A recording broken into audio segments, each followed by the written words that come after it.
అందరూ నమస్కారం. నేను మీ కోమరాజ్ భారద్వాజ్ శర్మ. ముఖ్యంగా రాహు మహాదశలో శుక్ర అంతరిక్ష ఫలితాల వివరంగా తెలియజేస్తాను ఈరోజు. ముఖ్యంగా రాహు మహాదశ శుక్ర అంతరిక్ష మనకి రాహుకి శుక్రుడు మిత్రగ్రహం, చాలా వరకు శుభత్వాన్ని ఇవ్వడానికి ప్రయత్నం చేస్తూ ఉంటాడు. రాహు ఉపచయ స్థానానికి 3వ స్థానానికి కానీ 6వ స్థానానికి కానీ 10వ స్థానానికి కానీ 11వ స్థానానికి ఉపచయ స్థానానికి ఆధిపత్యం వహించినప్పుడు ఆ రాహుదశ యోగంలో ఉంటుంది. అదేవిధంగా రాహు కూర్చున్నటువంటి స్థాన అధిపతి కూడా మనకి దీప్త స్వస్థ ముదిత శాంత శక్తి అవస్థలో ఉన్నప్పుడు మంచి ఫలితాన్ని కలగజేస్తూ ఉంటుంది. అదేవిధంగా రాహు మనకి ఎట్టి పరిస్థితుల్లో కూర్చున్నటువంటి స్థానాధిపతి మనకి పీడ కానీ దేన కానీ కల కానీ బీత కానీ వికాల అవస్థలో ఉన్నప్పుడు నష్టాన్ని కలగజేస్తూ ఉంటాడు.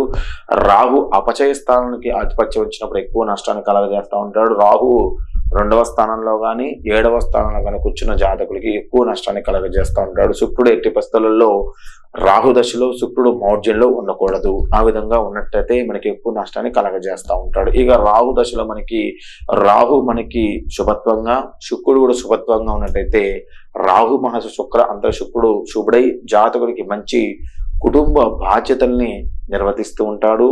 భార్య పిల్లల్ని ప్రేమిస్తూ ఉంటాడు. ఏకాంతాన్ని కోరుకుంటూ ఉంటారు. నూతన ప్రాజెక్టుల కోసం కష్టపడుతూ ఉంటారు. విలాసవంతమైన జీవితాన్ని ప్రాప్తిస్తూ ఉంటారు. భోగ భాగ్యాలు రాజయోగాన్ని మొత్తం అనుభవిస్తూ ఉంటారు. ఎప్పటి నుంచి అయితే ప్రభుత్వ ఉద్యోగం వెయిట్ చేస్తున్న ప్రభుత్వ ఉద్యోగాన్ని ఇస్తూ ఉంటాడు. శ్రీ సాన్నిధ్యాన్ని కోరుకుంటూ ఉంటాడు. కళారంగంలో ఉన్నవారికి మంచి సృజనాత్మకతను వెలికితీసి ప్రభుత్వ సన్మానం మొత్తం కూడా అందుకుంటూ ఉంటారు. మంచి యోగ భోగ భాగ్యాలు మొత్తం కూడా కలగజేస్తూ ఉంటారు. మంచి ఆరోగ్యాన్ని కలగజేస్తూ ఉంటాడు. ఎప్పటి నుంచైతే మీకు స్టక్ అయిన డబ్బులు మొత్తాన్ని కూడా శుక్ర అంతర్దశలో రాహు శుక్ర అంతర్దశలు తీసుకుని వస్తూ ఉంటాడు. ఇది ఎప్పుడు కూడా మనకి మొత్తం కూడా రాహు మీకు చెప్పినట్లుగా ఉపచయ స్థానాలకు ఆధిపత్యం వహించినప్పుడు మాత్రం ఈ విధంగా జరుగుతూ ఉంటుంది.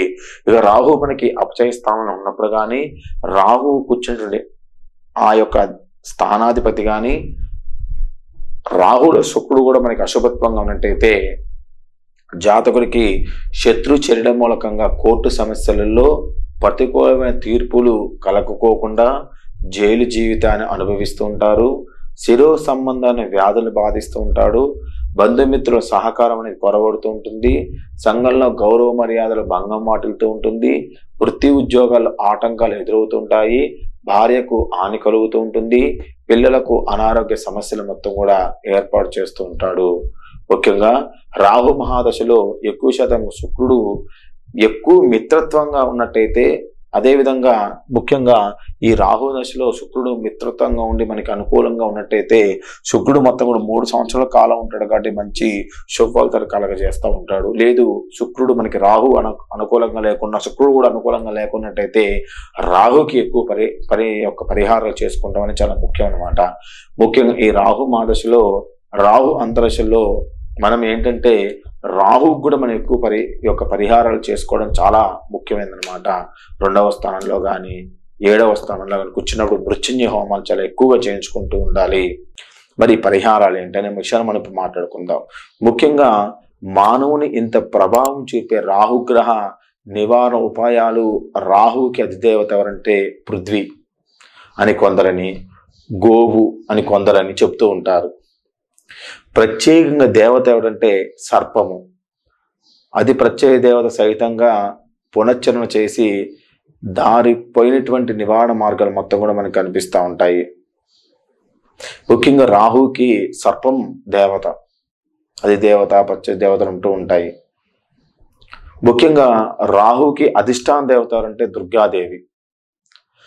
సప్తశతి పారాయణం కానీ, దుర్గాదేవి యొక్క జపం కానీ, రాహుగ్రహ జపం కానీ, దుర్గాదేవి యొక్క కవచాన్ని కానీ, దశమహావిద్యలో ఉన్నటువంటి చిన్నమస్తాన్ దేవి యొక్క మంత్ర ఉచ్చారణ కానీ, చిన్నమస్తాన్ దేవిని నిత్యము అనేక రకాలుగా పూజించడం వల్ల కానీ రాహుగ్రహ యొక్క దుష్పరిమాణాలు మొత్తం కూడా నివారించవచ్చును.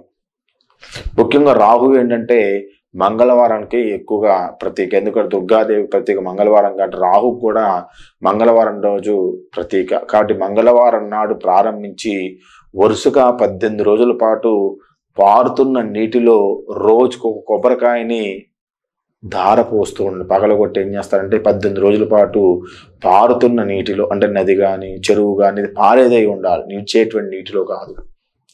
పారేటువంటి నీటిలో ప్రతి మంగళవారం రోజు 18 రోజుల పాటు పారుతున్న నీటిలో రోజుకు కొబ్బరికాయ ధార పోయటం వలన నివారణ కలుగుతూ ఉంటుంది. పడుకునే ముందు గదిలో నెమలి పించాన్ని కనపడేటట్లుగా పెట్టి తెల్లవారుజామున లేవగానే చూచటం వల్ల కూడా రాహుగ్రహ పీడ అనేది నివారణ కలుగుతూ ఉంటుంది. ప్రతిరోజు దేవాలయంలో దీపారాధన 18 వారాల పాటు చేయండి. ప్రతి దేవాలయంలో నవగ్రహాలు ఉన్నటువంటి రాహుకి 18 వారాలు దీపారాధన చేయండి. రాహు మంత్రాన్ని పుష్పాలతో అర్పిస్తూ ఉండండి. ఎక్కువ శాతం కూడా రాహుకి అండ్ నీల పుష్పాలు దొరుకుతుంటాయి. నీలం రంగులో ఉన్న పుష్పాలు, నీలం రంగుల పుష్పాలతో ఆయనకి పూజ చేస్తూ ఉండండి. నీలం దుస్తులు వాడుతూ ఉండండి. అదేవిధంగా ఒక మినప్పప్పు 1.5 కేజీ దానం చేసి వేప నూనెతో దీపారాధన చేయడం వల్ల రాహుదోషం తొలగిపోతూ ఉంటుంది. 1.5 కేజీ మినప్పప్పుని దానం చేసి 18 వారాల పాటు వేప నూనెతోని దీపారాధన చేయడం వల్ల రాహుదోషం అనేది తొలగిపోతూ ఉంటుంది. రాహు భగవానికి మంగళవారం రోజు అభిషేకం చేయించండి. నీల వస్త్రాలు వాడండి. ఇంకా ఎక్కువగా నష్టం దశ ఉన్నట్టయితే గోమేధికాన్ని మనం వాడటం అనేది చాలా మంచిది. గోమేధికం ఒక 3 క్యారెట్ నుంచి 5 క్యారెట్ల వరకు జాతక పరిశీలన చేయించుకుని వాడండి. కుదిరితే ప్రతిరోజు కూడా రాహు స్తుతి చేయండి. లేదనుకుంటే ప్రతి మంగళవారం రాహుకి స్తుతి చేస్తూ గరికతో హోమం చేయండి. మినపప్పు పొడి, అన్నం మొత్తం కూడా అగ్నిగా ఆహుతి ఇస్తూ ఉండండి. తర్వాత దీపారాధన ఇంట్లో ప్రతిరోజు చేస్తూ ఉండండి. రాహుకి 18,000 సంఖ్యతోని కయాన చిత్రాన్ని మంత్రంతో జపం చేయించుకోండి. కయానిస్త్ర మంత్రంతో హోమం చేయించుకోండి. దానికి తర్పణం చేయించండి, దానం చేయండి. రాహు దోషం కోసం జాతి గోమేధికం వాడటం అనేది చాలా మంచిది. ఎక్కువ శాతం కూడా కయాన చిత్ర అభువదూత అనే మంత్రం ఉంది. ఆ మంత్రాన్ని శ్లోకాన్ని పఠిస్తూ ఉండండి. లేదంటే మీకు నవగ్రహాల్లో మంత్రం వస్తూ ఉంటుంది. నవగ్రహాల మంత్రాన్ని శ్లోకాన్ని చదువుతూ ఉండండి. ఎవరి జాతకంలో లగ్నంలో రాహు ఉండి 7వ స్థానంలో కేతు ఉంటాడో వీళ్ళకి తక్షకాల సర్పదోషం ఏర్పడుతూ ఉంటుంది. ముఖ్యంగా రాహు మహాదశలో వివాహ సమస్యను క్రియేట్ చేస్తూ ఉంటాడు. కాబట్టి వాటికి సంబంధించిన పరిహారాలు ఖచ్చితంగా చేయించుకోండి. ముఖ్యంగా రాహుకి మీరు ఏం చేస్తారంటే పరిహారంగా మీరు ఏం చేస్తారంటే రాహుకి కొన్ని మినుములు తీసుకోండి. ఒక 50 గ్రాముల మినుములు తీసుకోండి. అదేవిధంగా మంగళవారం రోజు రాహుగ్రహం మీకు నైరుతి మూలలో ఉంటుంది. సూర్యుడికి నైరుతి వైపుగా ఉంటుంది. సూర్యుడికి నైరుతి వైపులో కింద సర్పం ఉండి పైన తలకాయ ఉంటుంది. ఆయనకి ఏం చేస్తారంటే కొన్ని నీరు పోయండి, తర్వాత కొన్ని పాలు పోయండి, తర్వాత ఒక పూలదండ వేయండి, తర్వాత కొన్ని మినుములు తీసుకొని ఆయన దగ్గర మీరు మంత్రం రాకపోయినట్టయితే రాహవే నమః రాహవే నమః రాహవే నమః రాహవే నమః అనుకుంటూ 21 సార్లు ఆ యొక్క మినుములను పాదాల మీద వదలండి.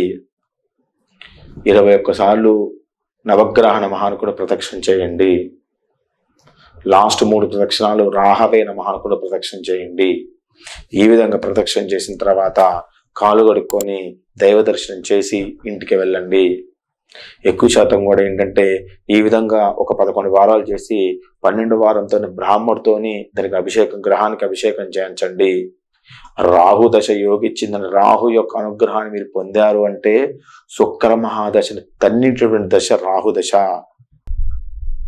ఈ యొక్క రాహుకి అదేవిధంగా ఈ శుక్రుడికి అయితే మీరు ఏంటంటే రాహుకి 1.5 కేజీ మినుముల్ని, శుక్రుడు కాబట్టి 1.5 కేజీ బొబ్బర్ని ఒక నీల వస్త్రంతో వెండి సర్ప బింబంతో కలిపి బ్రాహ్మణుడు దానం చేయాలి. మంగళవారం రోజు రాహుకి కయాన చిత్ర మంత్రంతో, శుక్రుడికి శుక్రంతే అన్యతన మంత్రంతో జపం చేయించుకోవడం అనేది చాలా మంచిది.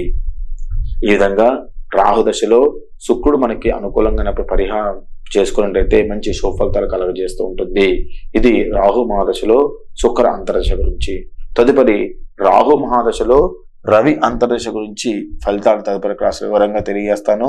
అందరూ వీడియో లైక్ చేయండి, షేర్ చేయండి, సబ్స్క్రైబ్ అవ్వండి. మీ కామెంట్ మాత్రం ఖచ్చితంగా తెలియజేయండి. మీ Komarraj Bharadwaj Sharma, MA PhD in Australia. అందరికీ నమస్కారం.